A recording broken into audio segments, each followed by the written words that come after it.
Dang. I can still hear you though. Are we supposed to stop talking? No, I guess no, I did. I just think he thought that we wouldn't be able to hear each other.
2025 NACS Boulder Final taking place in Montreal, Quebec. I'm Pete Woods. I am in my home in Calgary, Alberta, and I'm joined by my longtime good friend and absolute crusher, Allison Vest, coming to us from Salt Lake City. That's kinda crazy, Pete, that we're in Yeah, different countries and yet we can commentate together. That's pretty cool. yeah, we're doing the thing. Beta Breakers has been doing a lot for live streams in the last couple years, putting things on for like super low budget effort. And I got a text on Thursday saying, "Hey, would you be interested in piloting our attempt to do remote commentary for the NACS final?" And I said, "Absolutely." And then I texted you. And like, would you be interested in doing remote commentary for the NSCS final? And you said, absolutely. And here we are. So we we're just gonna roll with it. We're hoping it goes off smoothly for you guys watching at home. We're gonna get ourselves into a Boulder final. If you haven't been watching a lot of competitions yet this year, you're gonna see a new format. You're gonna see some new scoring. Allison, give us just a little bit of a heads up about how the new scoring works and a couple of the changes for, I mean, even number of climbers into finals at this point. Yeah, so you will get to see 8 climbers, per category climbing this evening, which is different than the previous 6. That change was sort of to align with the finals progression for the lead format, trying to make it sort of similar on both sides. So that's the first main difference, in terms of the amount of people you're gonna actually see on the wall. Secondarily, we're using the Olympic format in terms of having multiple athletes in each category on the wall at the same time. So I like to call it the staggered format, where the first half of the category goes on the first boulder, and then once they're done there, then that half moves on to the second boulder, and the second half of the category starts on the first boulder. So essentially, you will see a maximum of 2 boulders per to be clear there. So a lot more action, I guess, than you're used to seeing in a final round happening at the same time. Whereas we're used to seeing just one athlete on the wall at a given time. That will be a little bit different in this new format. Yeah, Um, it's an and interesting lastly, change. you go. And and people watching from home, I mean, we're not even in the same city, so usually all the visual cues that you get from sitting beside somebody during commentary are absolutely gone.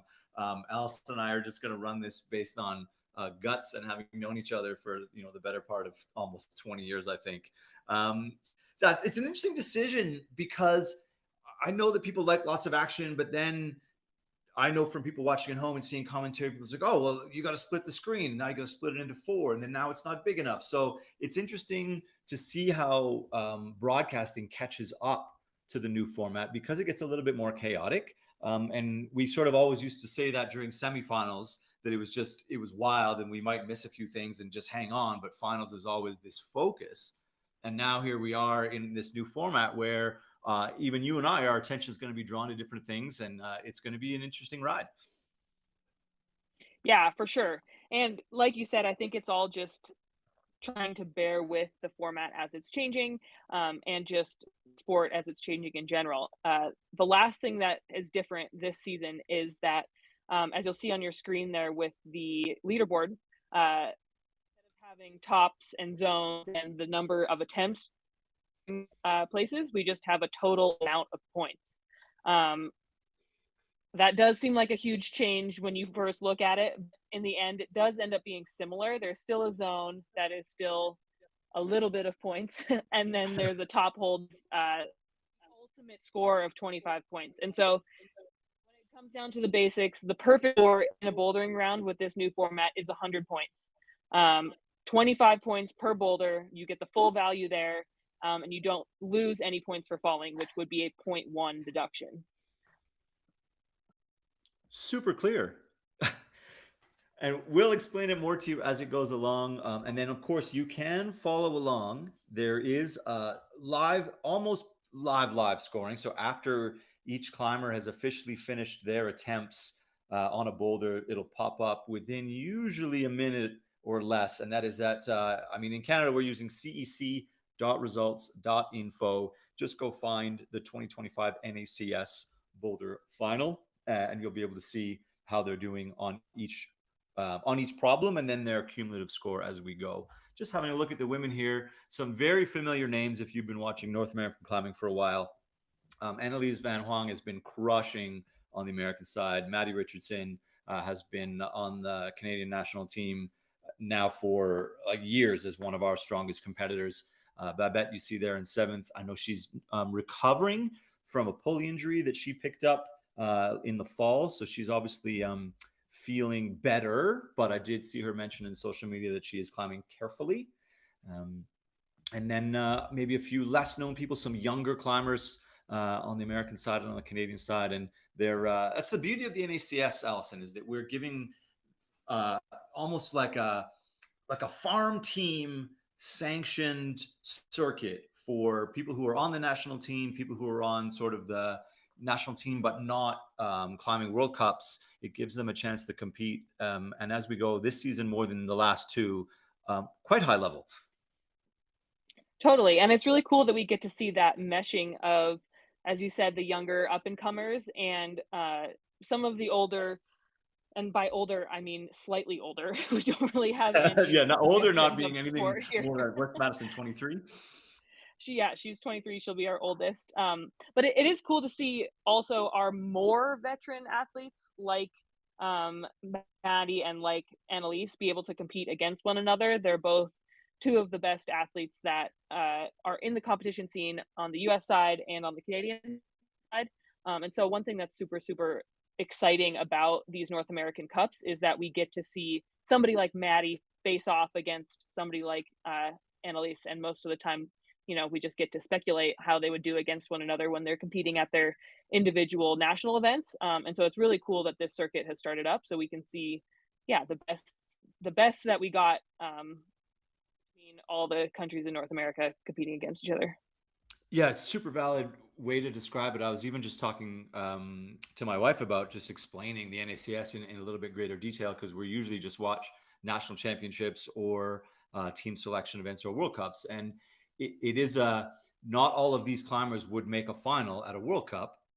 So you end up, and if you're only competing at locals in that kind of in between World Cups, or if you're not on the traveling team, then that's the comp that you kind of always win in your gym with the people that could be bothered to travel a province or two over. We live in two very large countries here. So getting the top end climbers in the same space and saying, oh, where am I at? Where's that person at? Now I'm comparing myself to a better bar than just the bar that's my home state or my home province. Yeah, and for me personally, when I was competing for Team Canada, there was only a couple years that I sort of had that overlap of the North American Cup series. That was sort of on the tail end of my competition career. And I was always really jealous of all the athletes that competed in Europe because they have these European Cups and or continental events that allow them just more opportunity to compete in a deeper field. For your flight, but there's a lot of pressure in trying to send your project in 3.5 minutes or less. So you're right. The all of the things combined that you would get if you were regularly competing on a World Cup circuit, you get here. And I think by being in such big countries, we often we forget how tight it is in Europe and how many competitions there are. And a local competition in Europe might draw top end climbers from 2 or 3 countries over because it's the same travel time as you would get to go, from Salt Lake down into Texas. Yeah, absolutely. And I mean, I think a lot of athletes uh, take this as sort of, I mean, obviously it's a competition, obviously it's high pressure, but it's also in a lot of ways more of a training camp vibe for some of these athletes that will be competing on the World Cup circuit. I know we haven't seen Maddie, for example, at any of the World Cups yet this season, but I think that is on her radar or part of her plan. But the first couple World Cups this year are the ones that require probably the most travel, going to China, and then the next one will be in Brazil this month. I don't know whether Maddie's going to that one or not either, but it is just a cool way to be able to structure your season if you do choose to not travel to the World Cups that are farther away. It's a good way to test your skills and yeah, keep your competition climbing style sharp without having to live somewhere that accommodates for that. Obviously, we are at Rose Block, which is amazing. That's where Maddie and Zach both actually train, so they do get access to this style, I think, on a regular basis. But yeah, like you've been saying, competition is different, and so I think for the athletes that haven't had that World Cup exposure yet this season, this is a good starting place for them. And what you're seeing here, if you're each of those athletes chooses, how much they share, you get some teammates. It's a lot less language barrier in than you get at a World Cup, where you see people communicate more with the people that they know or that at least speak the same language as them. So here, you see them. As you've been watching in the background, for the most part, they've all been kind of looking and chatting, and it's a collaborative approach to a competitive sport. It also means that we can set harder boulders in the final because you get this preview time. You don't have to solve the boulder within the 4 minute clock or the 5 minute clock that the other rounds have. So you get a little information ahead of time to at least solve the sequence of the boulder. And then the rest period is longer, so we can physically tax the climbers a little bit more. Finals is if we have no ties, and with the new scoring method, it's really hard to get ties just from tops and attempts. Now we've shaved it a little bit thinner. You get to set some maybe a little bit more fun boulders. The semifinal round tends to be that punch in the nose where the route setters really want to see what the climbers brought with them, and then they go back and they maybe tweak some of those finals to be sometimes a little harder, sometimes a little easier, sometimes a little more showy, when you know that you can put a boulder together that, you know what, if only one person tops it, it's okay, because we're not going to get any ties and we're going to give the crowd something to cheer about. Yeah, totally. And I think it'll be an interesting thing for us, Pete, to commentate for because, usually when you're live in an event, you get to chat with the route setters and figure out what the intended beta was and go over the boulders so that we can give you a more educated opinion on what was supposed to be happening. But it'll be a fun experience. We get to learn along with these athletes and give our best guesses here. Yeah, and we get to, if no one's getting to the top, you and I get to just describe how we would definitely have done it had we been there. Absolutely. That's exactly right. You It see, looks like so they're coming up to their last boulder, if my math is correct. And it's a steep gym, Allison. There is a slab all the way down on the end, but it's progressively steeper versus maybe a little bit more vertical, like for example, the Salt Lake World Cup wall. that sort of climbs in a movement sense more like a vertical angle, even if it is a steep overhang. Yeah, I love that. Pointing that out for the people at home. It while growing size of holds creates a beautiful aesthetic. The boulders look a lot more interesting from a distance. If you go back 25 years, sometimes you'd be hard pressed to read a boulder from across the room because you just get nine one pad crimps stacked all after each other. But large volumes absolutely get to change what you think the angle is going to be. So you climbed on this wall now this is the third round you've come out from in this gym, and you're like, oh great, for sure I'm going to have a boulder on the steep, and all of a sudden you have a boulder on the steep that climbs with some really careful footwork instead of just straight yanking power, which when you get 40 degrees normally, like, you got something you can grab and something you can stand on, and away you go. And now you're like, what am I standing on? Like some glassy no text on a volume. You're going to turn a 40-degree wall into sort of slab level of commitment, or maybe slab level of technical climbing. Oh, I mean, I love that for modern route setting. They just get more and more creative every year for the most part.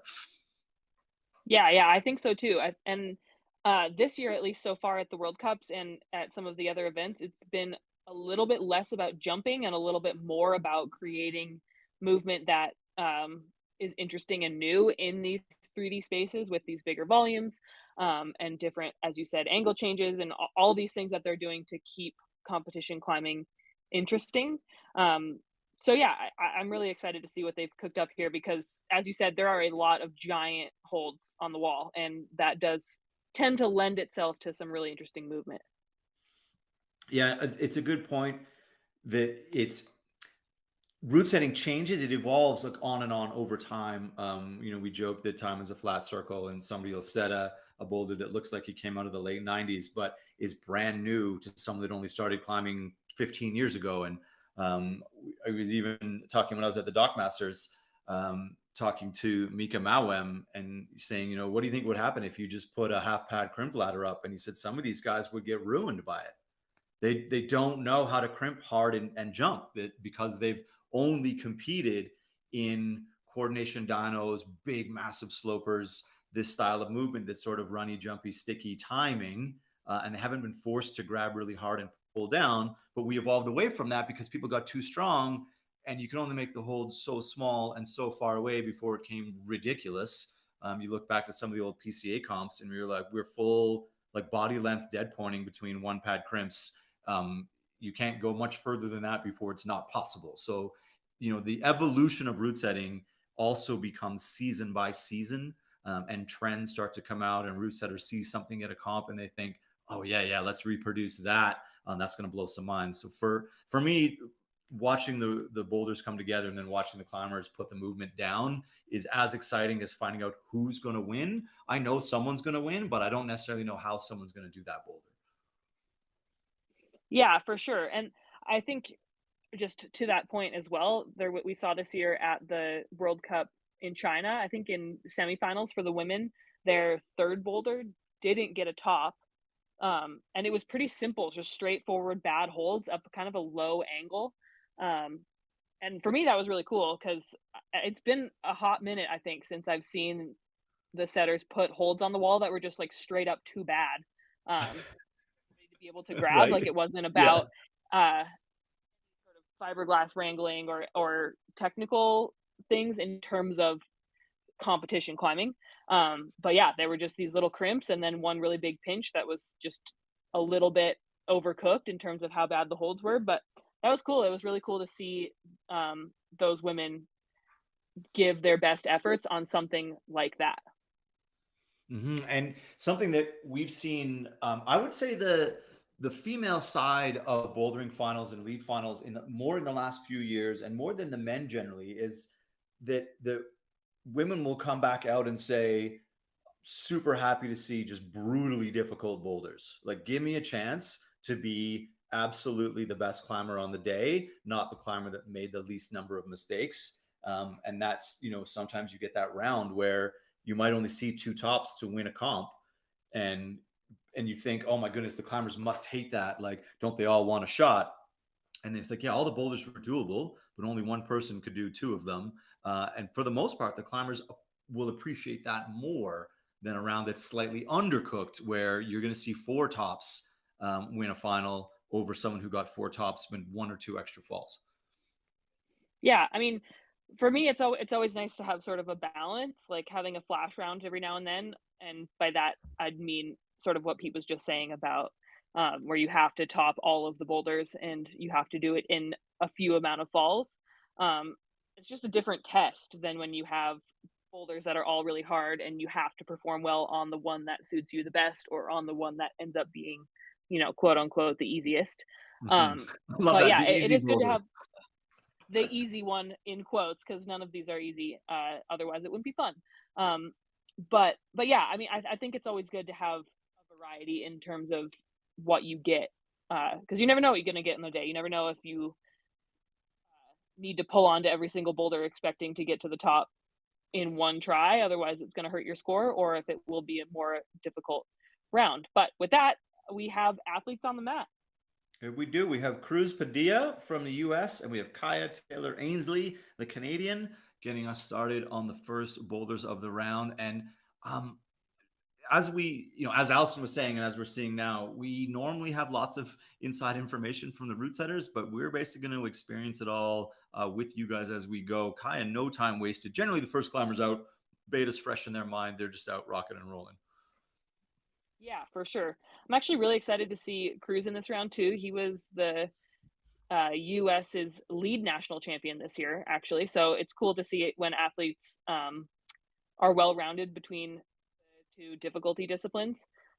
Obviously, as Kaya makes that an easy flash there, Yeah, that looked stormed like a it bit. was no problem at all. Yeah, as I was saying, just got awarded another medal at the Olympics, so these disciplines will be separate now moving forward towards the LA Games. But it's cool when you can see athletes that are still really competent in both disciplines. And I think it's going to be interesting to see what athletes choose to pursue both versus the ones that choose to specialize. So I'm actually really excited to see Cruz out here on the mats in this bouldering competition. Yeah, that's a good point. And a couple of the younger climbers will have grown up as they reach top end competition in the sort of the Olympic era, as we might call it, where you had to multidiscipline if you wanted a shot to get to the big stage. And as it's separates back out again, there is going to be some crossover, and you might even see some athletes do both. So, I mean, track athletes compete in more than one discipline. The schedule should be set in a way that there won't be anything stopping you if you qualify for both through the channels, then you can climb in both. As we know, a lot of the skills cross over, but at the highest level, a lot of the skills do not. So the pure power of bouldering tends to fall off on lead specialists, and that power endurance that brings lead specialists to podiums is less important across a boulder. And there might be one like Squeezy Powerful where every move is a sapping boulder, but it's not going to be 4 out of 4 in a final. Yeah, absolutely. But yeah, as I said, it is cool. It is going to be interesting, at the very least, to see Yeah, who at the very decides to least, it's going do to be cool both. and interesting to see what everyone's deciding to do, and maybe they won't make their decisions till they have to. And Cruz, 2 tries in, kind of made a bit of a desperate stab for that in that I think sloping pair near the top of the boulder, and then even here the first move missed it once and then missed it again. A, a, It's a, always a really frustrating to, unfortunate reminder that just because you yeah, did a move once doesn't mean you do it every other time. say it's always really frustrating as an athlete to find a boulder that has several moves that aren't super, what we call like repeatable. So you can't just pull on and do them every single time. It can be really frustrating to feel like, oh, and as I just said that, he was able to repeat that move No and work problem. his way up into this higher hold. Uh, Yeah, these are bad. just around his high point that he got to earlier. He's taking his time a little bit more now. I wonder if that right hand was just better than he thought. He took a lot of extra time just to set up his feet. I think he was going to try to keep that toe or heel hook on just a little bit longer there to try to make it stick better. And that is a veteran move for him here to leave with 40 seconds on the clock. That's not an easy thing to do, but I think he knows, especially with that less repeatable move down low, as I was talking about, that he just needs to save his energy for the rest of the round. Yeah, that's a business decision right there, and that the decision to just like snappy, like I'm gonna go.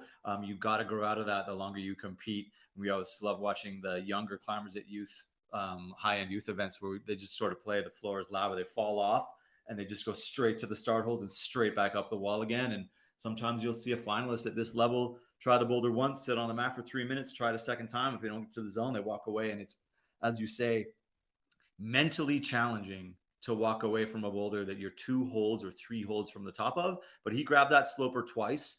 This angle gives you a better idea of how bad they are. Yeah, there's a thumb catch on the right hand, but there's no text on underneath. And he just thought, there's no way. Even if I stick the next one, I'm not doing the boulder. And off you go.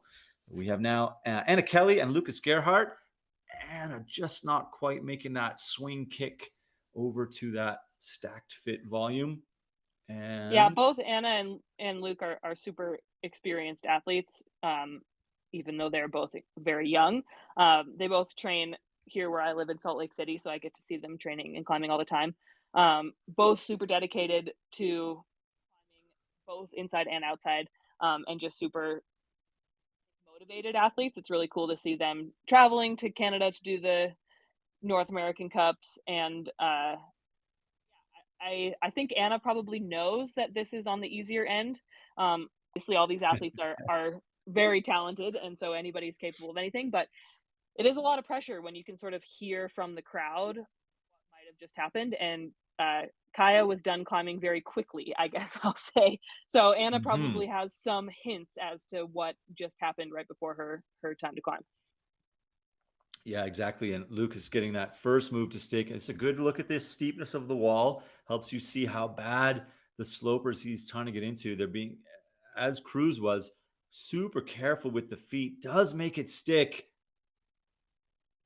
Oh my goodness. And there is a little dot to aim for for a little bit of opposition. You stick that second from last hold, you get a right foot over on the sidewall, but that looked like max effort.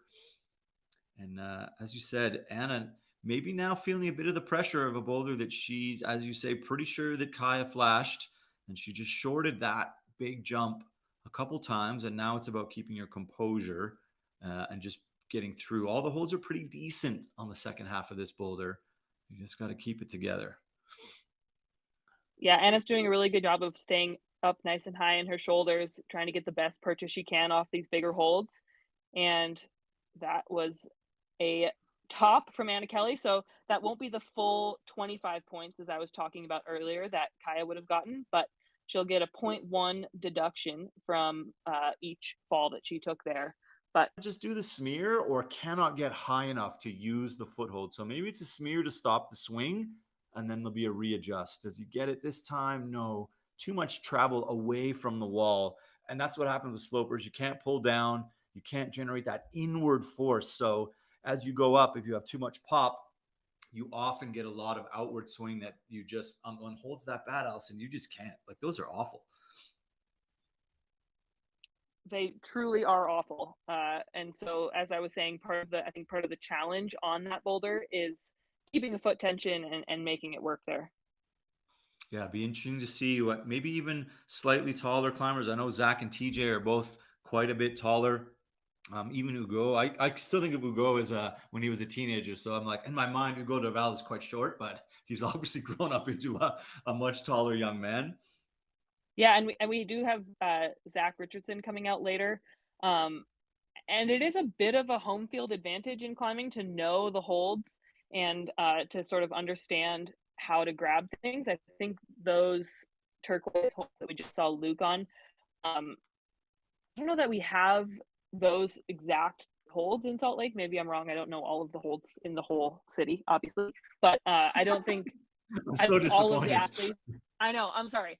But yeah, I don't think all of the athletes get to experience all these different kinds of holds, and especially with new flat hold shapes, or I shouldn't say flat hold. I don't know what those are. New fiberglass shapes. Um, it can be difficult to know exactly how to grab them, and so that can be a situation where being familiar with holds and climbing in the gym more often here can be an advantage. Oh, for sure. Is not the same. That's interesting. All right, we'll pause that. The I'm looking at the CEC results page, and it's different from the original running order that I put together. So we'll just call it like we see it as we get Hugo back up on the wall here. See if you can get that stab together. That's going to be the missing link to this piece of the puzzle. You see that a little bit slower. That is going to be the difference. Just missing that. So I feel that with 2 minutes on the clock, we're going to see at least that move get reeled in by Hugo, who is also not on my 1, 2, 3, 4, 5, 6, 7, 8. So interesting. Sorry. I mean, we're just looking at the list that we have and then the list as it is now on the rankings page, and they are different. So we're always trying to catch up. I think there's one, or it's just the order. No, it's refresh now. We're good. Sorry, I'm just when we're at home and we're not in the room before the comp, we don't have the start list as printed by the officials, so we're kind of running on a little bit of faith. And yes, we're back to knowing what's going on. So that's definitely Hugo, and he is with about a minute left. Probably gonna let the clock run down a little bit, and just really focus in on the squeeze, that body control to make that jump and stick really work.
right, someone in the chat, give me a thumbs up if you can hear me now. I think I've rejoined the remote stream. So remember that we're broadcasting to you. Beta Breakers is broadcasting to Allison and I. So we're on different ends of that spectrum. We are trying to make it work.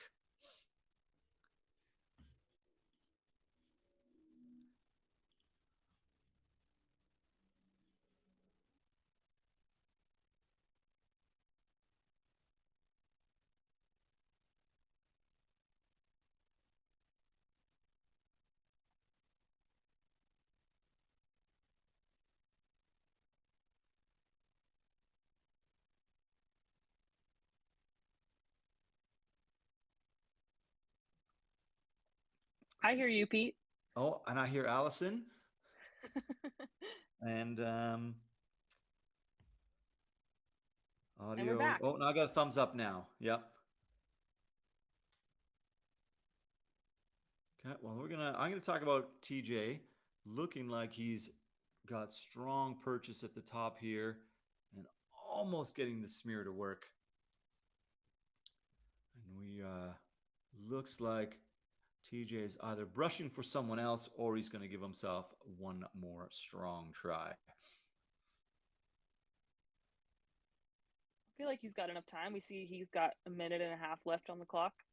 That's usually a satisfying amount of time to hit the mats with, knowing that you could maybe get another good try in there. Yeah, there's the as we were mentioning earlier, there's the decisions that you're making along with trying to figure out if you're doing the movement correctly, if you're trying as hard as you should be, if you're missing something fundamental, if it's just tiny, and then you're thinking about how many attempts and am I preserving energy, what am I spending it on, and you see TJ just getting a little bit more blood back in the forearms, taking some deep breaths, maybe bring the heart rate down just a little bit. You don't want to go more than 30 seconds just in case you drop the first move. That's usually about the time frame they'll pull back on for the official last try, best try. Absolutely. And the crowd always loves a buzzer beater. So either way, it'll be entertaining. Absolutely. TJ now getting that sort of bicycle and then release. Does get it to stick. Oh. Gets that foot in place with a little bit of time on the clock. TJ Foley is going to get your first top of men's boulder number 1. Fantastic work. A lot of effort to get that done with only 10 seconds left. Okay, Pete, it's about to. Finalists are and where they are. Allison, I don't have a model I don't have the quadrants built in my spreadsheets that allow me to at a glance remember where everyone is on the boulders. So we're going to go by. I mean, we might make a mistake here and there, but we're going to do our best. There are only 8 of them on each side of the field. So on boulder number 2, we're going to have Kaya Taylor-Ainsley and Cruz Padilla. And then we're going to have Babette Roy and Zach Richardson out on their boulders number 1. We can adapt, Pete. We're older than this entire field, but we're not that old. Right? Like, we can make it happen. We are experienced. And Zach. That looked easy. That first sequence there for Zach Richardson. Oh my goodness. I mean, it's not okay that he campused that, but at least he got a little wake up call trying to campus 3 moves in a row. So a little bit more careful this time.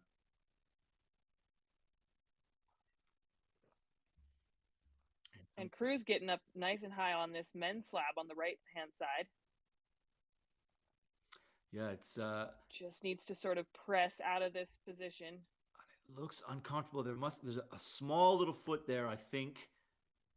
And then just unable to get out of that little half stem. Kind of open book climbing, not super fun.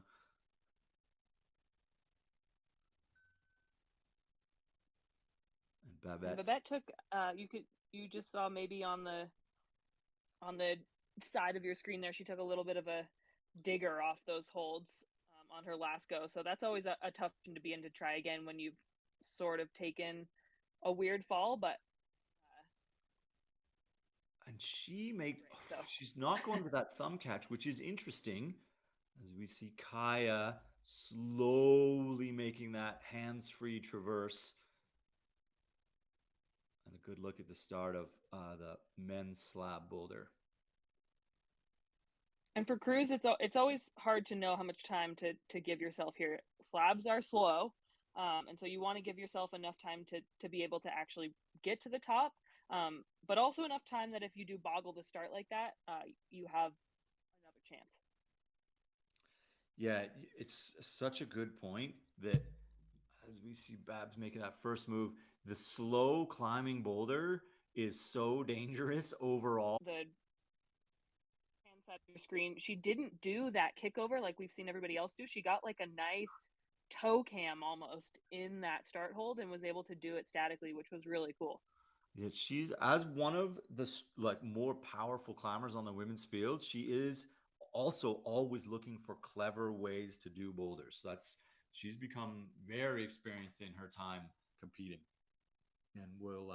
It's nice to be strong, but it's nice to be strong and smart.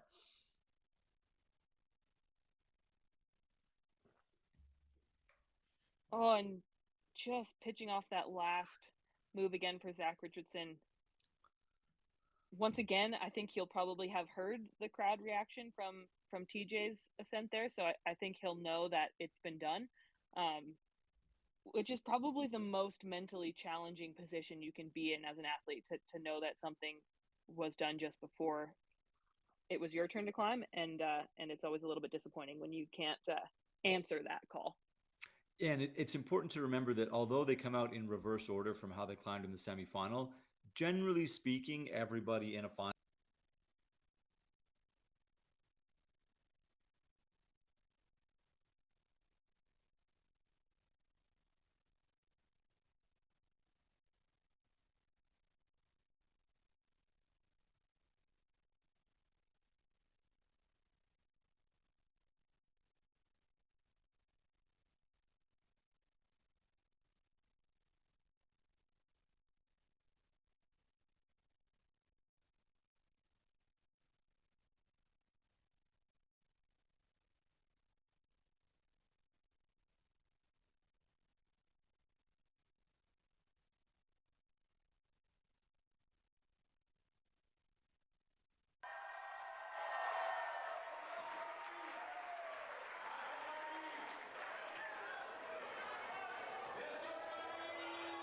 Once again, we had some technical difficulties, but we're back with some time to see. I believe that's Carly Alba topping her first boulder of the evening.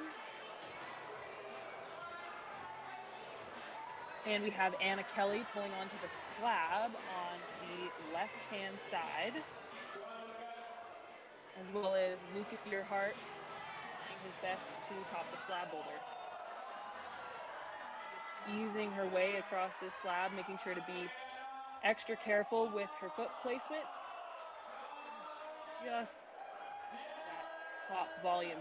But on the other hand, on the men's slab, we have a nice top from Lucas Gearhart there. I think he'll be pretty excited to top that boulder. I'm sure it was a sort of a disappointment for him to not quite get to the top on the first one. He does tend to like a more powerful climb. So really exciting for him to get to the top of that orange slab for the men there.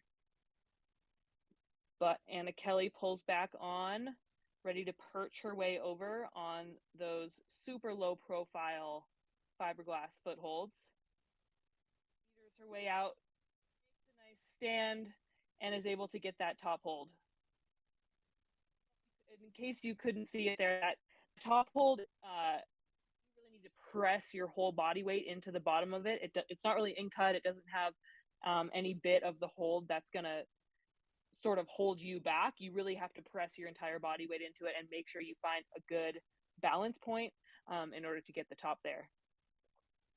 But that was a quick round. We also had Elijah Finn on his first boulder, getting to the top and finding success there. So that was a bit of a clean sweep with all four of our athletes making their way onto the mats and then being able to exit very quickly.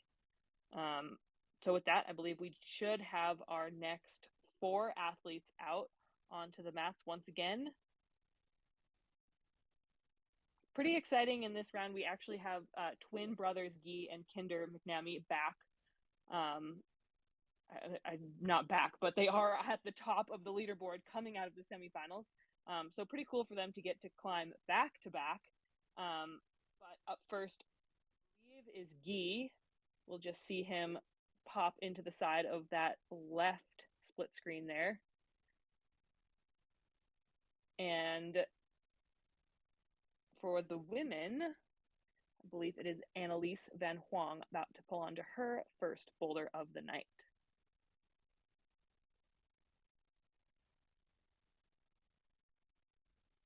And I'm just checking, I believe it's Hugo Dorval on the right side of your screen. And I believe that is Eliza back on for her second boulder of the night on the women's white slab on the far left side. And Allison, I'm back. before Pete's back, having a few technical difficulties once again, but Pete is back in action just in time to see Annalise floating her way up her first boulder here. Gets As that she nice tends toe to hook. do. Yeah. Does tend to do that. Yeah, I was impressed the first time I saw her at team trials, and you kind of get that sense when you've been around climbing as long as you and I have, Allison.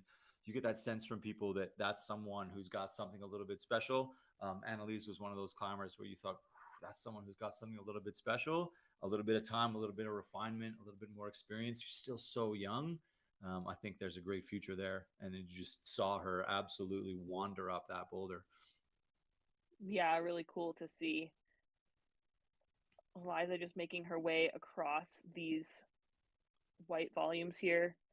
Sort of cool to Just see so the men's and careful. yeah, well, the men's and women's boulders sort of mirror each other right here with the split screen. You got the men sort of teetering over to the left and the women to the right. But Yeah. Eliza sort of did exactly the same thing that we saw Anna Kelly do on her first attempt up there. Maybe just rushed it a little bit. Maybe thought that finish hold was a little bit better than it actually is. Thought it would bite her back a little bit. But you really have to be sure of your, make sure you stand up hard and press into the bottom of that volume, because I think if you boggle even just a little bit, it's definitely unforgiving.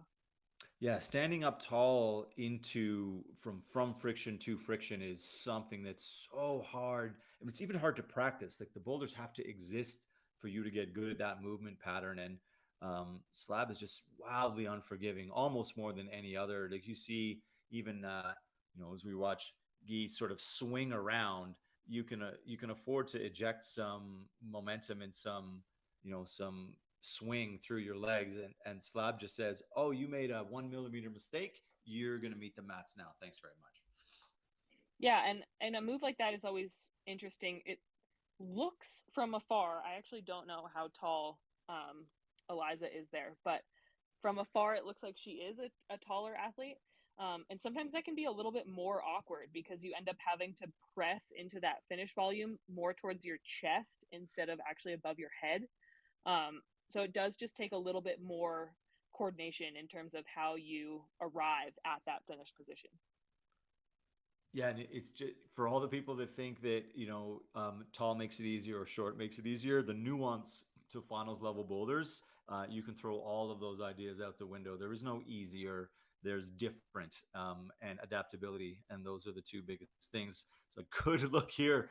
I mean, most modern climbing boulders don't bring a chalk bag with them, so just hoping for the best while wiping your sweaty palms on your shorts from I Hugo actually think he Dorval. was I actually think he was trying to make his hands sweatier. I think he's trying to press on these Oh, dual text volumes. And so I interesting. actually think he was trying to breathe on them to add humidity. Concept. We just switch attention maybe for a second here to Eliza gearing up for this finish move here.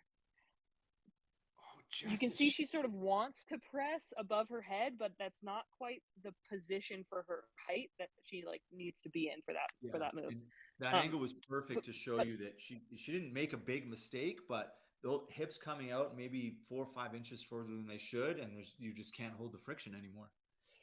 yeah, absolutely. But as I was saying for that men's slab boulder on the right of your screen, the orange one there, it's becoming more and more common to see route setters force the athletes to actually use the no texture part of the holds. Um, So for those that might not know, most climbing holds are highly textured to create more friction between your hands and the hold surface itself. Um, but in this new style of route setting, the route setters have these holds that don't have any texture at all. And one of the tactics that you can use to be able to use that slippery surface better is to actually have more humidity on your skin instead of the typical dryness that you would normally want. Did see Hugo there blowing on his hands, trying to create a little bit of humidity so that he would potentially stick to the pressy surfaces of those no texture holds there. Yeah, just one more tool in the tool bag of route setters to make the climbers have something to think about. It's not enough that you have to think about the sequence and the time and the pressure and what everyone else has been doing and the music and the crowd. Now you have to think about whether you want more chalk, more humidity, less humidity, or maybe you just need to buckle down and and hope for the best. Madison Richardson here. I She ex- just campused through that section that has sort of been the only stopping section for anybody else in the field. She just campused all the way through. Yeah, she's definitely climbing with World Cup pedigree in this field. There's only a couple of climbers in this field that have been to more than a handful of World Cups. Um, and yeah, as you mentioned at the top of the show, Madison hasn't bouldered yet, but these are the first two comps are the two with the most commitment and the most amount of travel. And just because you don't go to all the World Cups doesn't mean that you're not planning on competing, across the World Cup circuit. TJ Foley, as a tall man in a small box to start that boulder. So that's I feel like that's a tall guy disadvantage at the start of this slab, but maybe he'll get a little tiny extra reach at the top, to be determined. Yeah, absolutely. And just going back to Maddie, I am so excited to see her competing this weekend, just to see where her fitness and skill level is at, because so close to making an IFSC World Cup final in the past, just one spot or a few spots out. And so I think she's really hungry for that this season. So I'm super excited to see where she's at in that process, especially because we do have 8 athletes moving on to finals at the World Cup level as well. And if that was the case in the previous year, she would have already made a final. So I'm super excited to see where that takes her this season. Yeah, I will absolutely echo that. It's been fun watching her competition career grow in Canada. And Zach's as well. They're on very similar trajectories in terms of what they're trying to achieve. And I know they've spent some time living in Europe to embed themselves into the training. We know that that's a big step for a lot of climbers, is being able to spend time, not travel in, travel out. The travel is just brutal. As you see, Rena just not quite solving the balance in that first traverse section. So just maybe feet in the wrong place, or maybe not getting enough push. It's maybe easy to think that the larger holds afford so much surface area that you can be a little bit less careful with where your feet go than when you're trying to step on jibs. But this is set in a way that you can definitely have your feet in the wrong place on a hold that's 2 feet wide. And we see Kinder pulling back on for attempt on the first boulder. This will be our last athlete out on the first boulder. So this boulder will be done once Kinder walks away from it. And I'm sure he's really hoping that it will end with the top. Truer words have never been spoken. It also is nice, though, to have a first boulder that isn't, it's sort of a contrast between the men's and women's field. The women's first boulder is getting topped by a lot of people. Oh, just a Ooh, little he bit caught the heartbreaking first for swing but Kinder could there. not catch the second. But Unfortunate yeah, it for is a little Peter. bit less pressure when the first boulder isn't getting topped by everybody. It feels like you can make it back a lot easier. So obviously we've had some tops on that first boulder, but we've also had a lot of athletes in the field for the men not top the first boulder. So that is sort of the silver lining of having sort of a mixed bag in terms of the results on the first boulder. Yeah, I agree. It allows you to put a little bit of reality into your process when you go back into isolation and think, oh my goodness, what do I have to do?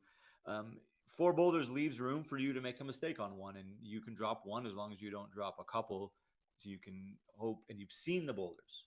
So when you're sitting back in isolation, you've seen the boulders, you know what's coming. And I did remember I was talking to a couple of the athletes, Doc Masters this year, about what happens when you drop the boulder that you was the one that you were happiest to see on the wall, and what does that do to your mental state where you think, well, I'm definitely going to do boulder two, and that'll be my definite top to get me through the round, and then you drop two. What does that do to your mental state going into boulders 3 and 4? And surprisingly, most of them said it's same. You just have to go to work. So you don't know that just because you weren't excited to see boulder 3 doesn't mean you're not going to flash boulder 3. So you can't get too far ahead of yourself. That mental state has to be, no rear view mirror, only forward.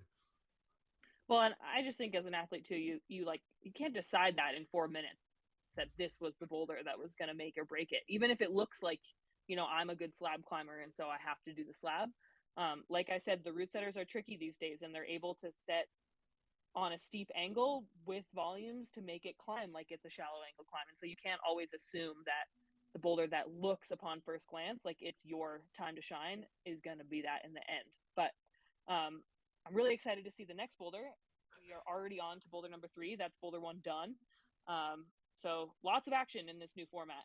Yeah, it moves so quickly, and the rest is a little bit shorter. So you're not getting that full 20 minutes that you would get in the previous 4-minute round, but you are getting a significant amount of a little bit extra rest, so you can try that, push that a little bit harder.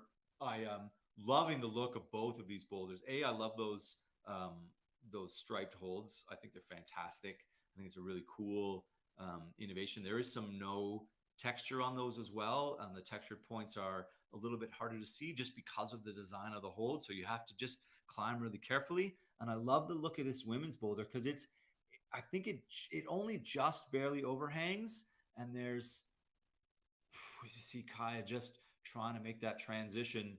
It looks intricate instead of just yanking and pulling. Absolutely. And it was almost so fast that we didn't see it, but that was a top from Babette on the second boulder there for her.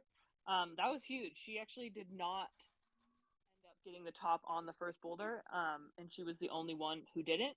So that was big for her to be able to stay within reach of the rest of the field to get a top on that slab. Yep, you are spot on with that.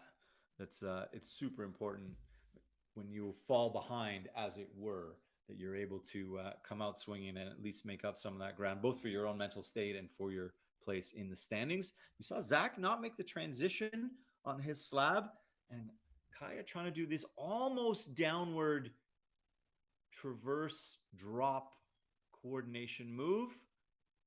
As you were saying at the top of the show, route setters finding new movement, not just ratcheting up difficulty, but finding new ways to make you have to think about how you're moving. That's a really old comp style move, is to go across and down a little bit. You have to control momentum. She's going into an undercling, and Cruz here getting through this piece now. Just trying to get careful footwork. Ooh, that's nasty. And I think that's the usable part for his left foot. And that's not a top, Allison. Yeah, that's one of the most heartbreaking moments you can get in a comp. That was a really good high point from Kaya, also getting the zone and able to move past it. But yeah, the rule is that you have to have control, and it is a little bit of a subjective rule. It depends on what the judge sees. It's no longer you have to hold it for 3 seconds like it used to be. It is just all about control. But in the end, that basically ends up being that you have to have both hands on the finish hold without your body moving anymore. Yeah, you have to. It's almost, they'll hold on to it for longer than 3 seconds for the most part because they want to be absolutely sure that they're showing they have control. Love to see climber jump back up and walk through the section that was giving them trouble the first time. Can he get a little bit more? I think he just needs a bit more commitment. Yeah, you see, he doesn't want to leave the right foot, which is in better balance, but well, not. yeah, and I also think he committed the first time, and so I think that was sort of a double-edged sword. I think it was good commitment, but he just didn't quite find the finishing balance position. But then, I think the commitment was good. That was definitely not what he needed to change the second time, and he just, I think, maybe also ran out of time to figure it out up there. Yeah, the rush to finish. And I mean, you make a really good point in that you have to decide if you've done the right thing and just not executed it perfectly, or if you need to refine the thing that you did on the previous try or the previous two tries. And you will watch, and it doesn't, I don't think I've ever seen a comp where I haven't seen at least one climber in the semifinals or the finals struggle with decision making on something that almost worked, and shying away from something else that almost worked, that was a better path to the top. So it's an internal battle, and you can't turn around, and maybe you're not familiar, but you can't just look back to a coach who can give you a thumbs up or a thumbs down. We don't allow that. There is obviously some communication. The crowd will let you know if you're doing something horribly wrong. They just go eerily quiet, and you think, oh my goodness, I'm doing something horribly wrong. But you can't just turn around and have a coach give you a yes, no. You can't go talk to them at any point. So you are alone up on the mats. Yeah, and especially in a format like this, it's super important to be making decisions quickly, and be able to evaluate quickly as well what is working and, as you said, what maybe is not. So we see, oh, Carly just getting across, but not getting through. And Lucas Gearhart taking the time, working his way into that position. That's sort of the missing piece that we saw from Cruz just minutes ago. But that was really great of Lucas Gearhart there to take his time, figure it out, and find the position that made that match work. Yeah, and you could see the excitement as he came down, knowing that when you climb a boulder, you know whether it's going to be a tricky top or not, and he was definitely excited to put that one away. Elijah Finn just almost solving the move into the zone, but not quite. Anna Kelly getting her first stab at that next section of boulder number 3. And Carly Alba just inching her way along these white panels. Just, yeah, getting that foot a little further over just to find a better balance point to stand up into. And then there are no handholds there, and you cannot. That's not going to be, yeah, the hands on the face, that's not going to be controlled either. Tons of time on the clock. It is a slab, but it climbs relatively quickly.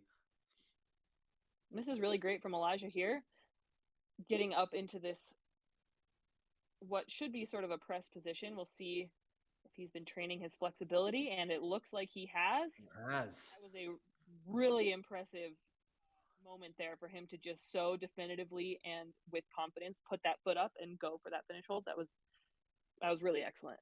Yeah, we've seen 3 climbers, I think me before, fall from that position, and he made it look like it was an afterthought. That's a really confident slab climbing. Yeah, now we'll see what Carly Alba can do here. This is a really one of the more stressful situations in a round like this, especially on a slab. To know you can do it, to have been so close, to only have a minute left, but to try not to rush it. And I think that is exactly what happened on that last try from Carly. She just rushed it a little bit and lost the left foot there. And meanwhile, you're doing all of this, and the clock just continues to tick down. So Exactly. hopefully she can time waits for have no another go. Yeah, time waits for no one. Anna, I mean, not enough pull, not enough stick. It's hard to tell for sure, but she doesn't look comfortable in that specific dynamic movement pattern. It just doesn't look like she's enjoying getting that upward momentum, and is just a bit short. Because this hold is decent.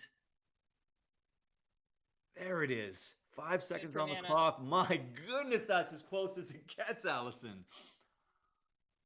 Love a buzzer beater. And I love when you can see the progression like that. You saw sort of her first couple, what I like to call tester goes, where she's just sort of trying to grab the hold, but maybe doesn't quite understand the movement yet completely, all the way until that last attempt that she had there, where she sort of left it all on the wall, gave it everything she had, and made it work. Yeah, that's great. And the speed with which they climb through the opening moves when the clock is winding down is it's remarkable when you compare it to the first try, where they're sort of feeling out the movement patterns, as you say, like testing the distance. How much push do I need? How good is that hold really? Can I fully commit to it? And then once they know how much push pull they need, they just put it on the afterburners, and they can most of the finalists will be able to climb through very difficult movement quite quickly. Yeah, absolutely. All You see right, so everybody now just we have, taking the time to brush. yep, and take a little breath, take a little brush time. Annalise and Guy McNamee on their respective third boulders. Second boulders. See, I'm already out. Second boulders. They're on their second boulders. Zach, or sorry, my goodness, it's hard for me. There's a lot going on here. There is on people on the wall at the same time is a lot for sure. Eliza's up in the start on this purple third boulder for the women, And getting a good swing. Ugo's making this sort of finding that. So he's going definitely, oh, an inside flag to Man, I make love an that inside finish flag. move look good. There's a few people in our community who absolutely love an inside flag. So maybe somebody tag Megan Martin at the what are we at on the feed here? What minute mark we're at, and let her know there's an inside flag to top a boulder. It might be her favorite thing. They're just so cool, so steezy. It is. It is a. It's a good decision. It's definitely more effective than a foot swap, especially. I mean that those big holds, they're awful. So it's insecure to make that foot swap, and nobody likes insecurity when they're trying to top a boulder. That's a big decision point. You have one hand on the finish hold. You got to make all of the right decisions at that point. You mentioned earlier, there's almost nothing worse than almost topping a boulder. So having one or two hands on it, but not being able to control it, you just sort of land on the mat and go, oh my goodness, I have to do all that work again. So being careful, making the right decisions at the top of a boulder when the adrenaline's super high and a lot of people rush that final movement. That's a little bit of competitive experience kicking in. Yeah, and speaking of not rushing the final movement, Annalise is into her high point here. Just needs to, I was going to say, take a beat. Mm-hmm. I think that'll be some good learning for her. She has a minute and a half left.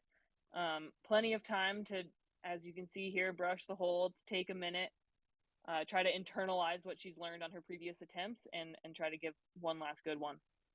And you also see Guy McNamee, who I'm surprised. I would have said that I would have thought he would do this boulder in a couple of tries. So to see him still struggling with down to a minute left on the clock, I'm definitely caught out a little bit there. He is an excellent slab climber.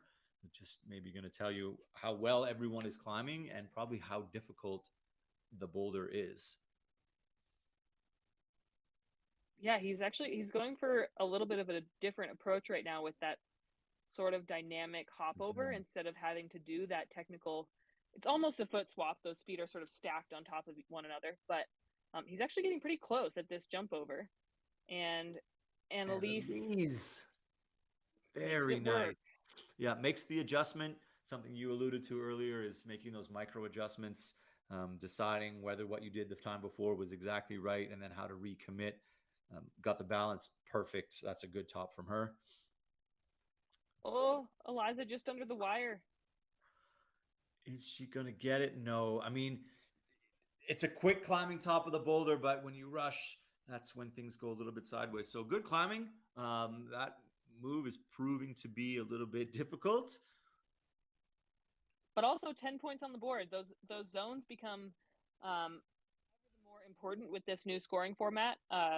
That number that you are given at the end, that is just your total score, does not distinguish between whether something was a top or a zone. It's just that number that you are given. So getting an extra 10 points on the board is huge.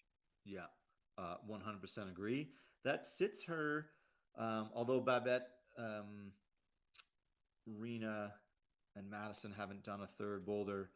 It's really hard to do scoring on the fly, actually, too, because they're half the group is an entire boulder ahead. So right now, Anna Kelly leading the field, but she's got an extra boulder climbed. Yeah, absolutely. It is a little bit trickier. You sort of have to compare the halves with one The another halves. Yeah. until the very end. We have Madison Richardson and Kinder McNamee out, and then Babette and Zach. Nope. Oh, You're Rena and not. TJ. I It's like that tough. just quietly. It's hard. Nope. Nope. See, in person, I just would have got a little tap on the arm. But in this A shake of the format, we get head. to have Allison call me out quite vocally. Nope, Nope. you're incorrect. He And got that's what there. I Don't get for worry. looking at my running order instead of looking at my screen, where I absolutely recognize TJ and Rena. See There if they I can. are on your screen doing their purple boulders. Yeah, nice bit of coordination from the route setters. They don't tie themselves to aesthetics, but when it works out, I'm sure that at least a couple of them are patting each other on the back for having purple and white offsetting boulders while also having And the offsetting slabs slab. climbing towards each other. That's so Yeah, cool. yeah, I agree. TJ just finding this balance point here. That's what I like to call a fast, slow move, where you sort of move out of a position really quickly, but then you end up having to slow it down really fast. Those are always some of my favorite ones. I'm But with he you did on a that. really good job of maneuvering his way. Yeah, I absolutely agree. I love that kind of climbing where, and even boulders where you have to move, like you have to make quick decisions and move fast, but you can't move erratically, right? You can't be frenetic. Like you have to be in so much control, but you have to have power. Both of these, I think the women's slab finish, you got to drive, but you can't drive too hard. And as you say on the men's there, it's a quick slow where if you go fast, you're out. If you go slow, you're out. And Kinder also struggling with the opening to that slab boulder. And I wonder, you'll see Kinder and Guy share exactly the same beta because, I mean, they're twins. They've grown up climbing since they were like 6 years old. So they will often share, although he is now going to go in this direction, but they will often share beta. And you see them climb things exactly the same as each other because they've talked about it and they're very similar in their styles. Oh, Rena just barely hanging on to the zone there. Just hanging on, and TJ just not quite. Madison, meanwhile, on with a couple of tries to get there, but getting a good top on her second boulder, and Kinder That was a still great here. that was a great progression from Madison. Once again, a good sort of learning trajectory from her on that slab. Um, she and Zach both, they have a YouTube channel where they will post the competition footage or whatever and talk about what was going through their heads in the competition and how they were feeling. So if you're interested more in the climbing psyche behind this bouldering competition, you should go check out their YouTube channel. It's really great. Yeah, really, really good shout out to that for all of those reasons. And they're fun. They really love climbing. They love the way the approach to it. So you get good perspective and good insight from them. I'd also shout out your podcast, Alison. I think you guys have a really Oh, interesting thank thing you. to say about climbing movement, where the sport is going. There's lots of intricate angles we can take as you see Kinder sort of making a bit of a last ditch effort to try and get a zone and coming up just a little bit short, unfortunately. TJ not going to get a top either. You can see that body language walking across the mat. Oh my goodness, I needed that one.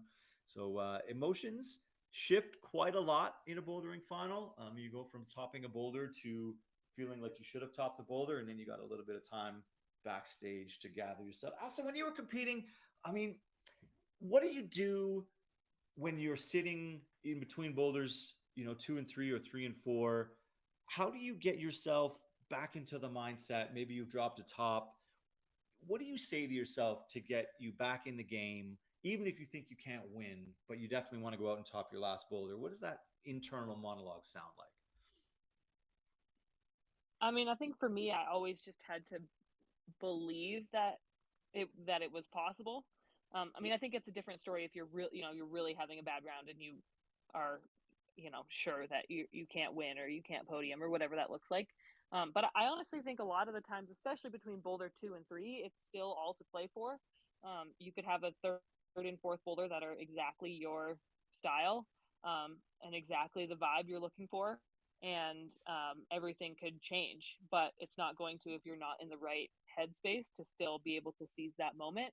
And so, yeah, especially between boulders 1 and 2 and 3 and 4, you definitely just can't decide it's over until it's over. And definitely, it is crucial to remain confident and remain optimistic for sure. Yeah, crucial, but not necessarily easy. Definitely very difficult, I would say. Mhm. Babette and Zach on the bottom, and then on their last boulder, Kaya Taylor Ainsley and Cruz Padilla coming out. And the women's boulder just looks like a bit of a journey. It does look like a bit of a journey. Um, Kind of a brutal boulder choice from the route setters there for the very last boulder of the competition for the women, but I'm sure they're up to the challenge, as is Dia working his way Ooh, just not towards quite. that And teeny tiny foot. yeah, it's always hard to see angles when you're watching on a monitor, even especially on your laptop at home. That it's hard to pull in, I think, where he is there, and that is just a very small foothold that he's trying to land on. I think that's probably about a 30-ish degree overhang. That's a difficult position to get involved in. You see Zach, hard to get out of the splits sometimes. Just finding that climbing backwards to climb forwards to get a little extra push. Kaya swinging through the opening. And Zach doing a lot of thinking here, trying to preserve that flash attempt. And so far, it's paying off. He's doing a really good job of staying patient and not committing to something until he's decided that it's going to work. Yeah, I think well described. I think that's what you're seeing for sure is he's sort of testing the intro to the and then he rushed the top. Zach, we were just talking about your calm, measured approach to this boulder, and then you rushed the last move. But you're spot on, Allison. I think that it's that if I weight this foot, is it going to hold? If I rock out of my hips, are they going to shift in the way I think they're going to? It's a careful climbing boulder. I like it a lot. I think it's climbed really interestingly. We've seen some different approaches, which is always fun when you have a boulder that has multiple solutions or subtle differences in those solutions. Yeah, absolutely. And Kaya's executing the start of this boulder really, really nicely. Um, that's always a relief as an athlete when you can get into your high point relatively consistently. Mm-hmm. Um, you can see her really fighting or throwing her head back there, make every move count. As Pete said, this is a long boulder, so once you get up this high, you really want to. I was going to say make the effort count because falling with a minute left is not that much time, and that is a lot of moves to have to execute once again. Yeah, and the pump is real, I think, at that point. And I was close. I mean, she'll be happy with the zone for sure, but a couple moves still from the top and a lot of swing to control. Cruz not getting back to his high point. He's going to call it a day with 30 seconds left. Kai's going to take one more. Babette, I would be remiss if I didn't say I was surprised she's not sticking this move. This is historically in her wheelhouse is to be explosive. Oh, she was Um, so close a couple tries ago. Yeah, I mean that is yeah, sort of an agreed. example of what you were saying earlier, Pete, is she is one of those athletes that will look for these dynamic movements. Um, and I think you could sort of see it there with her last minute effort there. I think she knew that that's the kind of boulder that she waits for. That's the kind of boulder that you sit in ISO hoping you're going to see. And yeah, whether it's true or not, whether that is your make or break it moment, it always is a little bit disappointing if you feel like that's your strong suit, excuse me, and you don't get to show it off in the way that you were hoping. Yeah, it's the catch 22 of like, oh, this is my boulder, because you come in riding high, and then it's almost worse on the other side if you don't do the boulder because you built it up as the one that you were most excited to showcase your strengths on. Yeah, really good intro, you know, good insight into how difficult the mind game. Look at this, just storming through here. Lucas Gerhardt. I You know, think for Lucas, I think he was a little bit disappointed that he wasn't able to actually get the top hold on the first boulder. And ever since that, he has seemed like he is attacking these boulders with a vengeance. He wanted that top on that first boulder so bad that he's making it work on every other one. Um, and as I say that, he maybe just boggles it a little bit, but definitely the authority that he is coming out with to all the rest of these boulders. Yeah, I think it's super impressive to see an athlete take what maybe was a little bit of a disappointment as the first boulder, and instead of letting it get you down, he's sort of letting it fuel the fire for the rest of the round. yeah, you come out with that extra spring in your step to be like, okay, let me just flash this boulder real quick, and let me just flash the next boulder real quick. That the way he climbed the opening to that, reminiscent of young Sean McCall, who, if he knew what the move was, didn't ever hesitate. He just executed bang, bang, bang. So that's that climbing style. That's what I see there from Lucas. And when you can latch the holds, it works so well for you. You preserve so much energy just bouncing through the movement like that. And now First good can look of the last boulder here from Anna Kelly. such a These wide are sort of span. are these sort of just clear holds with pink holds inside of them? I can't tell if they're just painted in that way or if they have a hold inside and not quite making the second closing compression move. There's a couple of similar moves in a row on that boulder where you go wide and come in and just unable to make the second one work. I do really want to get a good look at those. Somebody from Roseblock, take a picture of that hold. Text it on over to us. Anybody in the gym maybe listening with their headphones on. I am definitely curious to see what those are like. And now a little bit more careful. Lucas. Oh, that's Wow, a that triple is clutch. That's not mean. even he was a hesitate, and then not quite able to wrap it up. Enough time on the clock, Allison. I think he'll get one more really good attempt if he waits and gets a little blood back in the forearms. Yeah, disappointment there from Carly Alba. She was able to stick that zone for the first time, and then as she was lining up for that second jump, she just had a little bit of a foot pop there. But hopefully she has enough time to get back on. As we see Anna Kelly with that big span there, working her way into the zone on her final boulder of the evening, lining back up, a little bit more carefully in this section, flipping in a more controlled manner, making sure her feet are in the right position to line up for this top hold. She's got one Nice. hand and two Love it. top. Excellent Really round good for stuff. Anna Kelly. Nice. And I will tell you, I just got a text from Caleb, who is a hold importer in Montreal. The holds have pink, sparkly carbon fiber in them. They're made by the hold company AG.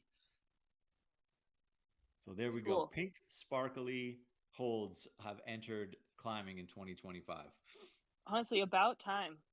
I'm not going to disagree with you. I'm not going to disagree with you. Oh, I got a close up now. Someone took it from. They are really cool,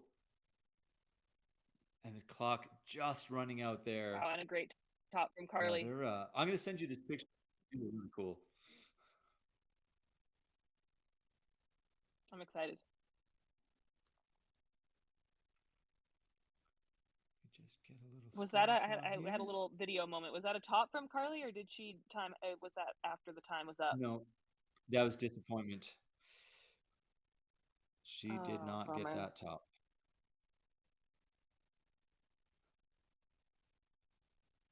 Oh wait, yes, she did. They gave it to her. Oh, okay. So maybe I had the same video hesitation. I sort of it was just off screen ish, and then I looked It up and just she had her glitched hands for on a her second. forehead. I So maybe couldn't she quite. thought she didn't. Well, I think she more is just disappointed it took her so long to be Mm. knowing Carly. I think she's one of those athletes that is quite hard on herself. So obviously you're excited to top, but uh, if your standards are super high, I think she's also still maybe dwelling on that uh, slab moment as we see the judge trying to get of Hugo there. I think the start of that boulder is is a Yeah. little weird. You start a little bit higher off the ground, so I think maybe he was just missing one point of contact. You have to have one limb on each piece of starting tape, and so occasionally you're just too in the moment and you forget about that crucial step there. A little extra time, and then wasting no time. And it looks like he's been Again, he called got off called off again. again. Interesting. So he needs to take a beat, and maybe you can reconfirm with the judge. You can ask what you think isn't happening, but he's There he goes. there. We go. So 50% of this boulder is establishing the start. And then this time, look, is he going to try and, oh, interesting. Instead of a match high, looking like he's going to come under. So we'll see if that works out. And Elise, meanwhile, getting this right the second time. And Eliza up high on her final boulder. Just didn't quite get the distance, or maybe just didn't have her feet set up right in order to make it all the way out to that next hold there. But yeah, this start is the start is interesting on men's four. We just cut away from it, but I don't know that I've seen like a dynamic jump off the ground in a long time, just because, like I said, you do have to establish all 4 points on the wall. As you see, you go pull on here. Those where each of his hands are one piece of tape, and then where each of his feet just were, you could see those pink flags. You have to have one limb on each of those. And it's typically kind of hard to set a boulder that has to establish with like a coordination run, jump off the ground while abiding by the rules that dictate that you have to have 1 point on each of those pieces. So that's a really cool and interesting development there. Yeah, I And like that. also an interesting development was Annalise topping that boulder. Yeah, a couple swings at the opening move, and then once she had that locked in, absolutely no problem, and very very careful to drop onto that from Hugo. And can he? No, the finish move. I mean, I'd love to get a close look at the crimp. I don't think we have the top down. It's obviously not good enough. Otherwise, you'd see they would just sort of reel those in. They would pull down and camp us out. So obviously the crimp, the second last hold on that men's boulder, not very good. And you saw how carefully he climbed into it and then couldn't escape. So that boulder is turning away people at the finish. And I agree with you on all points, Allison. Setting a running jump coordination into the start position is that's just a feat of route setting in order to make it work and abide by the rules and not annoy the jury president of that comp, who will sometimes come in and say, can you please change the start to make it easier to judge? Yeah, absolutely. And we have another valiant effort there from Eliza. Yeah, just that recompression is hard. Hey, Allison, where you're kind of going out wide and then having to fall back in, and you're just trying to find the point, the squeeze point, rather than grabbing. You're not getting to close your hand on a crimp or bear down on a pinch. You have to time the compression, as you see there. Even Hugo running out of gas, getting into that essentially the second move of the boulder, but not being able to pull up hard enough to get established on that flat volume. Yeah, So an interesting boulder men's four. I thought maybe when we saw Cruz smash it right out the gate that it was going to be a bit of a path, but no, it's definitely not. Yeah, it'll be really interesting to see how people solve, especially that finishing move there. Mm-hmm. And this, I mean, I will tell you, I'm enjoying this format. This is the first time I've been, embedded into it. It is a lot going on, but it's all happening very, very quickly. And there, as you say, there's a lot of action, and you're getting treated to on the show a lot of movement versus occasionally in the older format, quite a bit of downtime. If you have two climbers who are only going to try a finals boulder twice, they're going to be sitting on the mat for 3.5 of those 4 minutes sometimes. Yeah, absolutely. See Madison Richardson running up to the start of her third boulder in the bottom right corner. Slowly as this round progresses, obviously athletes don't know exactly what's going on in terms of scoring, but you can sort of hear the crowd. You can see how soon people are coming back into isolation. And so especially the girls who are currently topping the boulders, they'll know that attempts are going to start to matter here. Yeah, I absolutely right. It's harder to manage in this format, but you do know when someone reappears in isolation quickly. Look at TJ trying to drag that heel hook along and keep that tension just a little bit longer than anyone we've seen so far. And Kinder getting into the press. A good look at this hold from the wide angle. It looks like the hold is shaped the other way. So I think that's an interesting optical illusion. When you look out, it looks like it's a scooped lip, and this way it's actually kind of a big rolling sloper. And that boulder, that move, just watching the men struggle there, that's uncomfortable. The left foot, I said earlier, I love those holds. It's really hard to see on the screen how small the usable portion, how small the textured portion is, and then it's just a big, huge arc of a sloper. So really uncomfortable position to be in. In that way, Madison almost getting into the splits there. TJ top right, will he change it? Madison just short. TJ Foley, that heel hook Making gets the the match work, match. really having to fight for it. And now, I mean, is he going to go to the finish from here? No. And that only a few people on the men's field have the, oh my goodness, look at this. Rena trying to get maybe too clever. That was pretty close. I would be surprised if that beta is going to work, actually. Yeah, I mean, it's hard to know what's going to work. Some athletes are really, really bendy. Some people have that ability to reach their toes and, heavily, powerfully under load. And some, when they're trying to do that feet first and reach in, everything goes completely south. I would be in that second category. If you were keeping score at home, that might be my least favorite thing to try and do on a boulder is put a toe hook up and climb into it. It makes everything go sideways for me. But some people are very, very good at it. Personally, it's one of my favorite moves. This is the foot lead. So TJ back up already into this. It's still the start hold, actually, technically, where his left foot is. Yeah, just establishing and leaving the start is half the boulder. I do like that he's keeping this heel hook. I almost wonder if that transition is worse than having low hips. Allison, you were talking earlier about being nice and high on your shoulders. You can get too high. Madison on maybe the fourth try gets the little coordination jump to work. So she'll be happy to put that top away. But I mean, Allison, you can get too high sometimes. So is this heel transition just not serving TJ? Just didn't let him open up and swing across. Maybe the lower cut would have helped. He's going to be disappointed. Rena disappointed. Did not see a top from Kinder. So top's getting expensive as we get through the round on the men's side. Only Lucas Yeah, Gerhardt really showing himself to be the class of the field right now. Two for sure. tops and And two zones. exciting on the women's side, too, in maybe a slightly different way. Right now, Anna Kelly obviously leads the way with 4 tops, but Madison Richardson and Annalise Van Huang have 3 tops to their names, and they still have the 4th boulder yet to climb. So I think it's going to come down to attempts.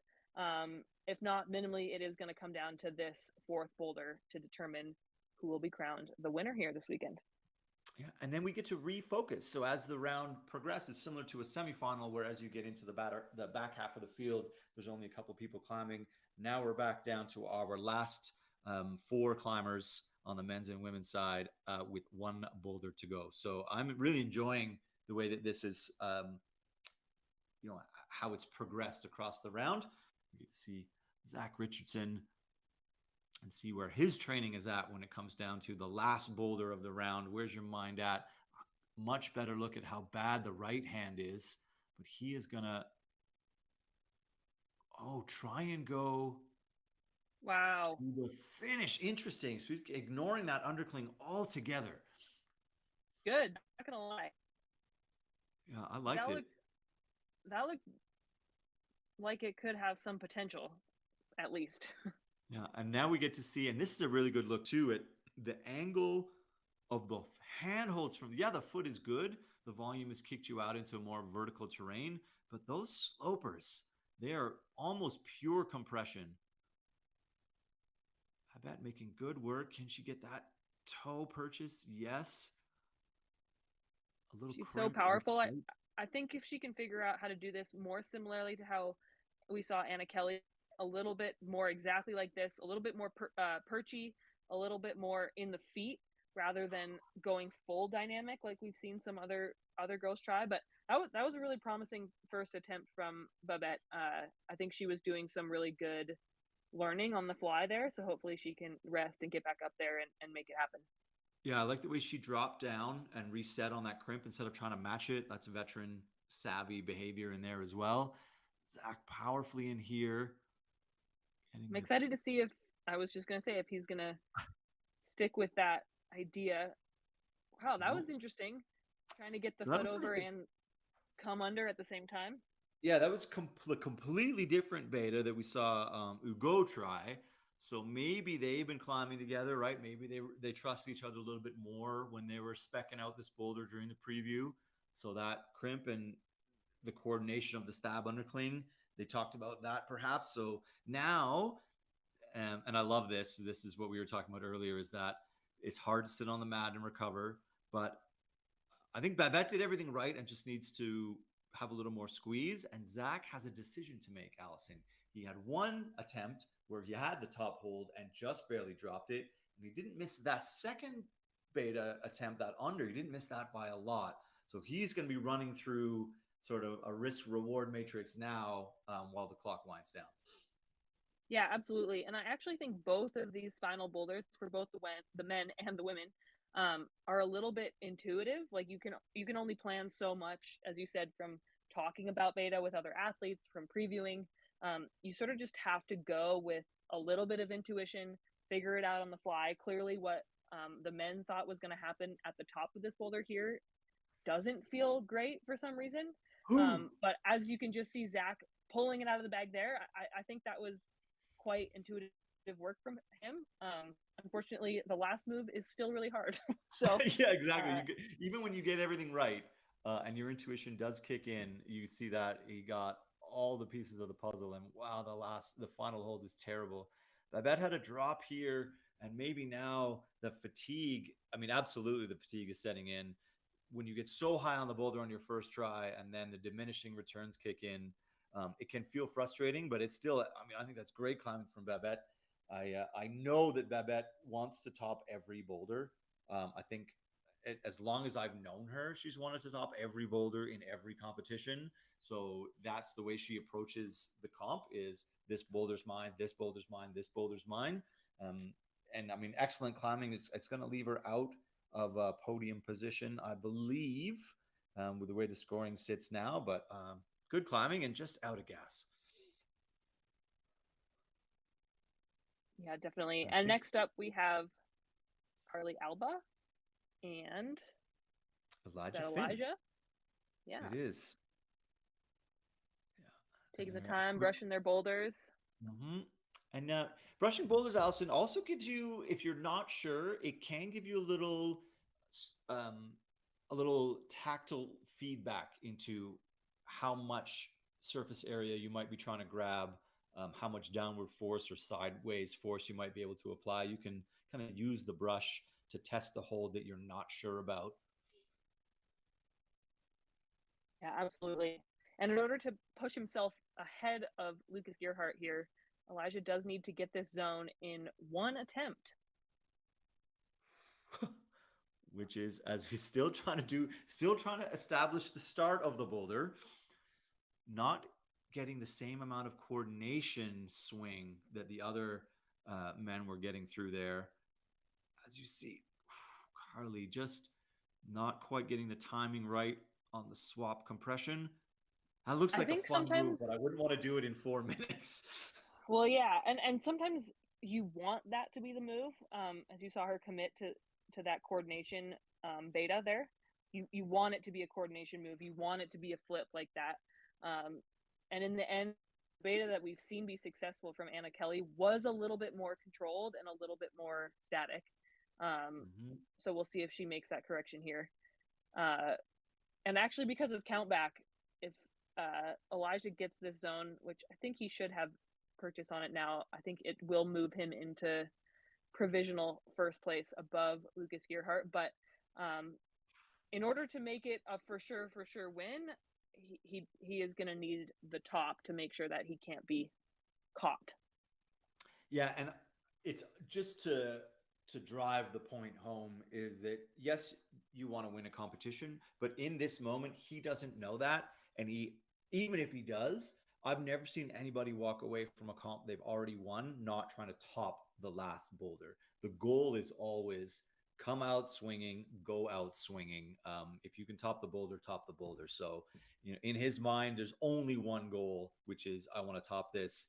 I think he'll have also, as you were mentioning, the crowd response. He'll have heard a lot of ooh ohs, especially maybe from Zach just before that, and he might be thinking, okay, the finish hold has been touched but not topped, so maybe I can be the one that blow the roof off the room by sticking this finish hold. Yeah, definitely, and he's doing a good job of resting too. Um, I think he knows he'll probably only have one more really good try getting all the way up there. Yeah, Same Carly thing with now. Carly Alba. This is a long boulder, so you want to make sure you have enough left in the tank to give yourself a good chance, especially at the end of a competition that has had 3 entire rounds of bouldering in it. Yeah, let's not forget that the qualifiers and semifinals take quite a bit out of you across the scope of the weekend. And you saw Carly Alba there just running out of gas in the place where you need the most, maybe the most powerful boulder. Ooh, I love an almost recovery. He went and tested that side pull, didn't like it, but could not piece it back together. 30 seconds. I mean, whether he wants to go, whether he's ready to go or not, he's got to go. Carly is going to give it one more. I love that, just the professionalism of putting one more attempt down when you've got really all you want to do is sit down and have a drink.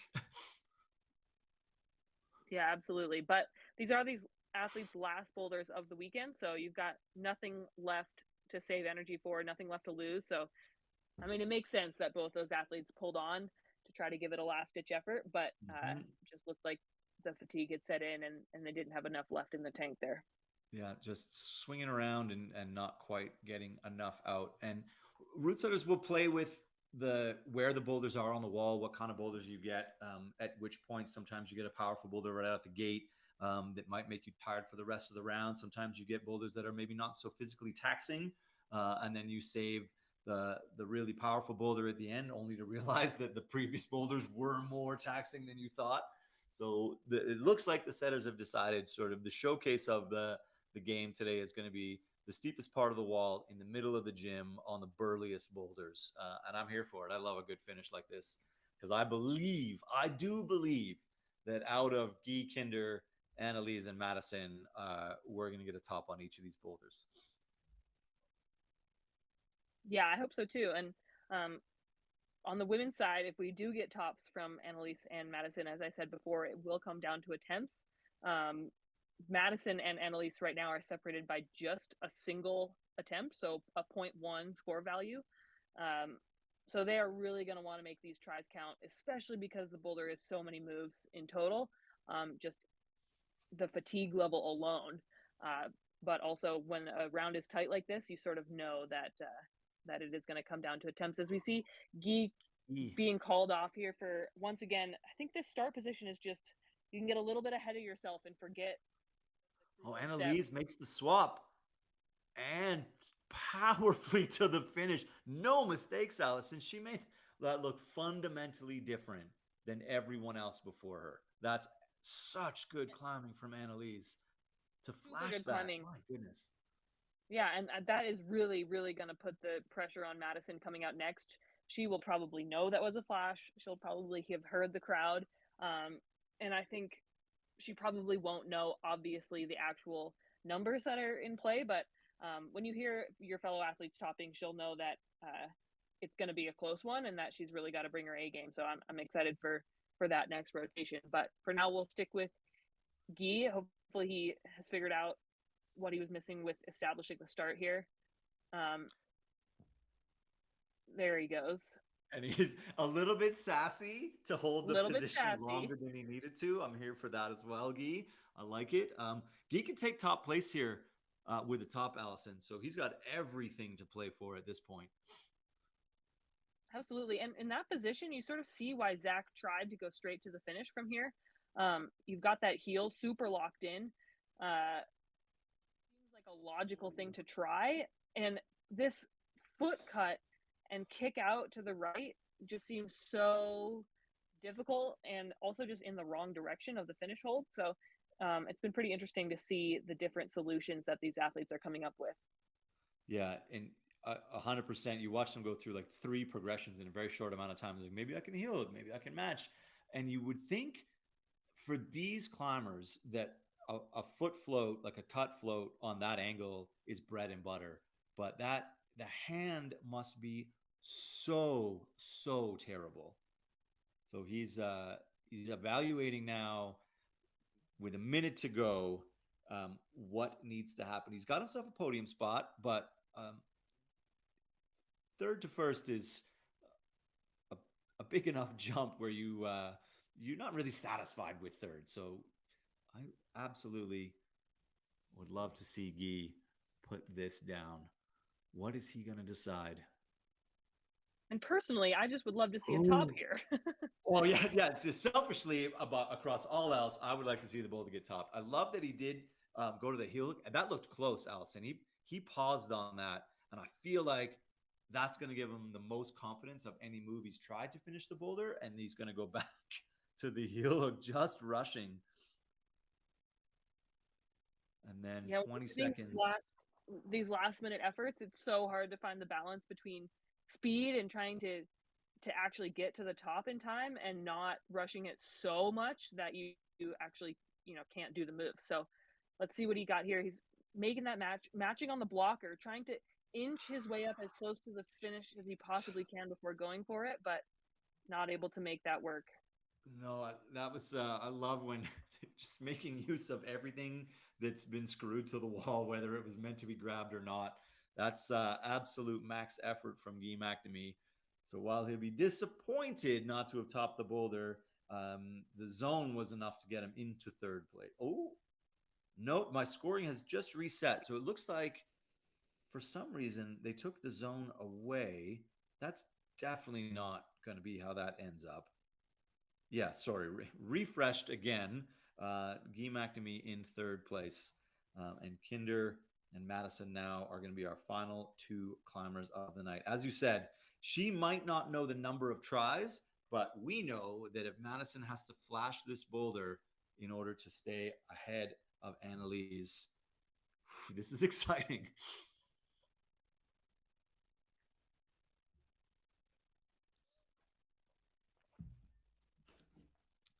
Giving a quick brush, making sure you've got all of your decisions, at Go back least because if first they tie, it'll go decision, back. first decisions locked in.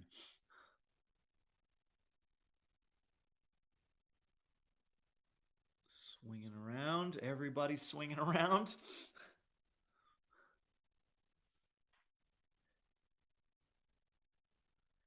Kinder getting into this position, and then heel hook.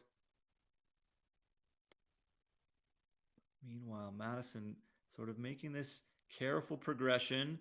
Oh my goodness, Kinder gets the foot to stick. First climber to do it. Oh, and then maybe rush the finish, or maybe it's just really hard. Madison Richardson, is she going to? Yes, is going to flash the boulder, and that is going to secure the top spot at this NACS event. Really excellent climbing from Madison Richardson when the pressure was absolutely on. Love to see that. Really good stuff. And now we're left with Kinder McNamee, the closest we've seen to getting to the top of this boulder. He's going to give himself a pretty good rest and come back in.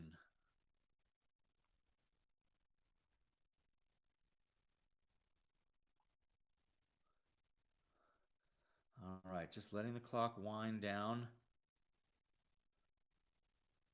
Taking that couple extra breaths. Just all right, 2 minutes to go. Kinder McNamee would love to see a top of this boulder. Getting this reach over, getting into the side pull. Now maybe making a different decision. It worked so well last So time. interesting. Kinder changed nothing. Changed his beta. Looks back at the clock. That's the first thing he's thinking. But changed the beta from the move that almost got strong purchase on the top. Did not get back to it.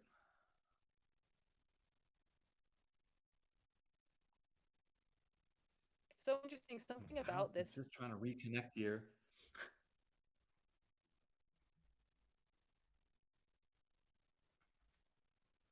All right, 1 minute to go. Last climber, last boulder at the Rose Block NACS. Kinder McNamee.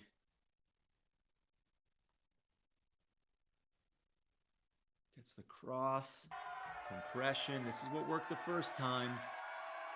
A little bit extra mobility. You can hear the crowd in the background. Tries to get a little knee bar, not gonna work. Oh, cannot quite squeeze. 25 seconds left. I don't think that's gonna be enough. No, he's gonna walk away. Wow, that is really, really good climbing at the end of the round. We have been treated here to some excellent route setting and then some very, very good climbing to match that route setting. So on the women's side, we have the results here. They're not official, of course. They might change.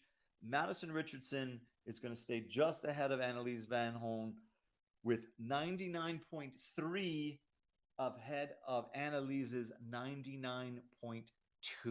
So different attempts across all the boulders, but what it came down to was one less attempt overall for Madison than Annelies.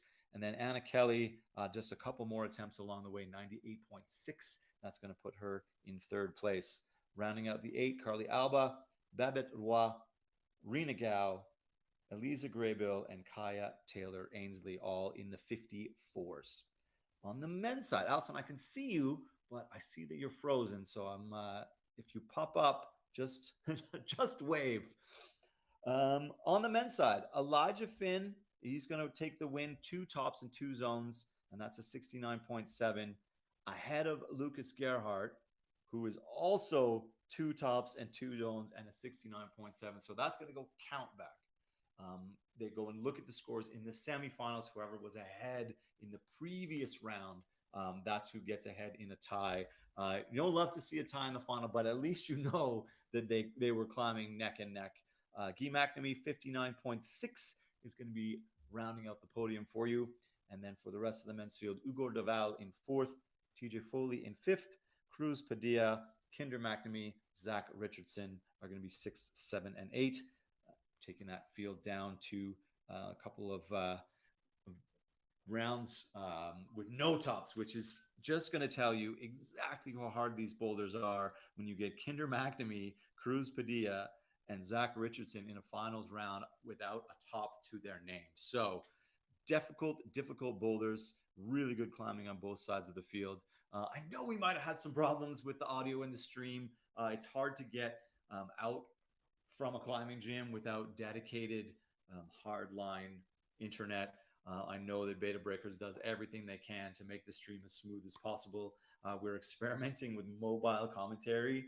So the competition being held in Montreal, I'm at home in Calgary, Allison's at home in Salt Lake City. We know maybe there was some problems with lag along the way. Hopefully what you got was a really enjoyable experience overall. We can kind of up that live stream for you at an NACS, even if we did have a few hiccups along the way. I know Allison's video dropped. It froze for her. So that's going to be a little bit disappointing. She definitely says, hi and bye, of course. Oh, I Hi see you and bye. now. There's my Allison making it back on the screen. Maybe people are still watching.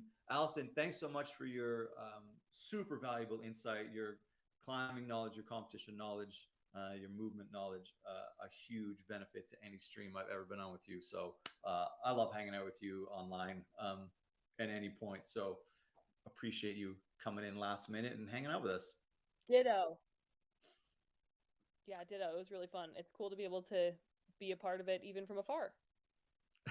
Exactly.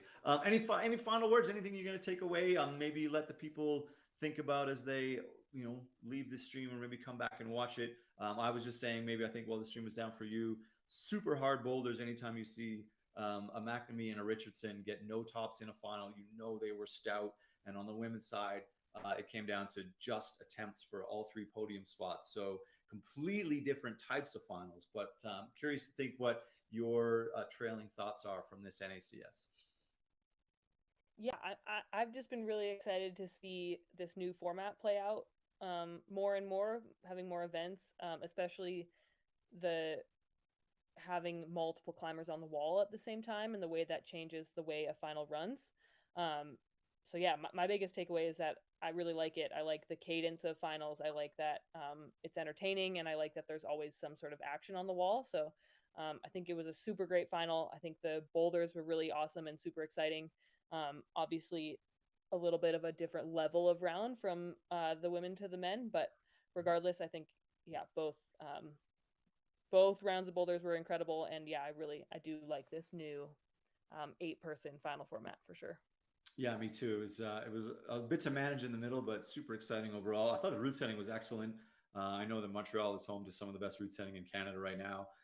Not sure who else, being that we were not there, I'm not sure who else was on the route setting crew, but you'll see them, I'm sure, tagged in social media posts going forward. They are, the second most important part of any competition is that route setting crew. I think they put up some very interesting boulders, tested the field, spread the field. And I think the climbers rose to the challenge. I was super entertained. I had a good time. I hope everybody watching had a good time. And Allison, I hope we get to see you in person sooner rather than later. Yeah, back at you. Let's do it again soon. All right. Take it easy, everybody. NACS from Montreal. Pete Woods, Allison Vest. We're out. We'll see you soon. Bye. Bye.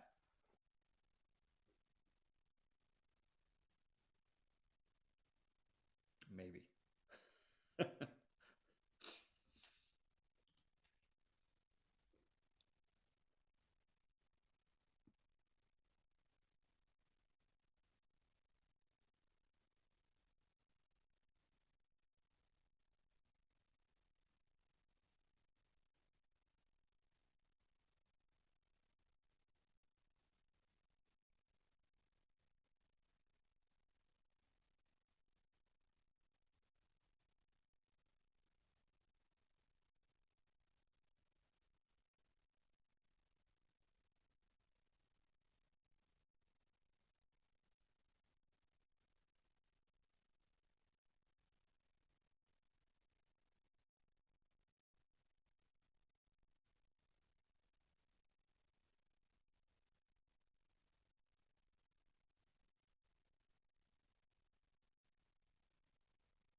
Athletes, we need all podium athletes on the mats, please. S'il vous plaît, les athlètes sur le podium, sur les mats-là. We need all podium athletes with us on the mats, please. Eli, Lucas, Guy, we need you on the mats for the podium.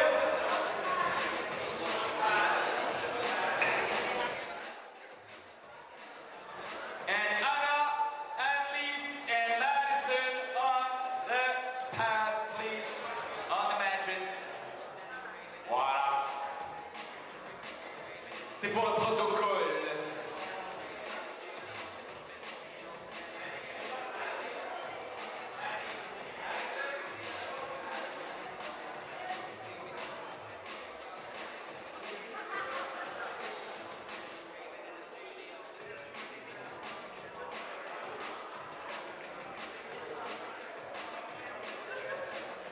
Who's missing? Are we missing Guy?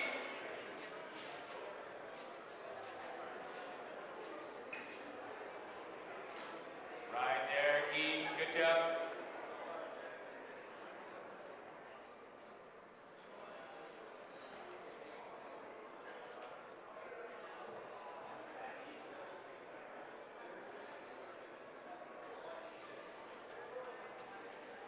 On est bon? We good? Yeah?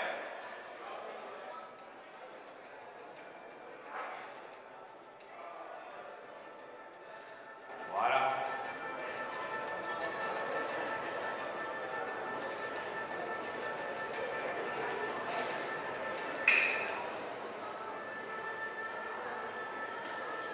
Alors, s'il vous plaît, please welcome men, podium athletes behind the podium, please. You can walk through behind the podium. Yeah, boys.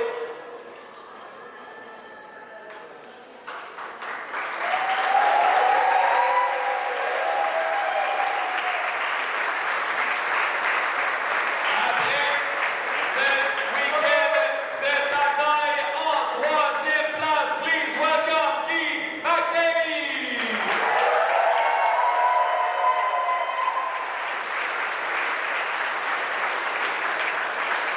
En deuxième position, Lucas Gayhart.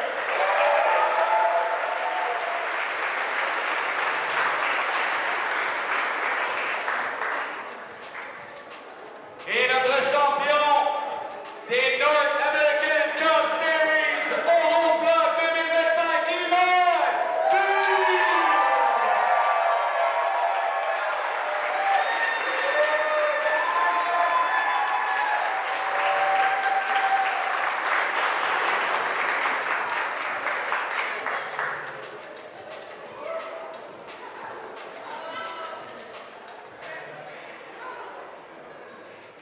Wow!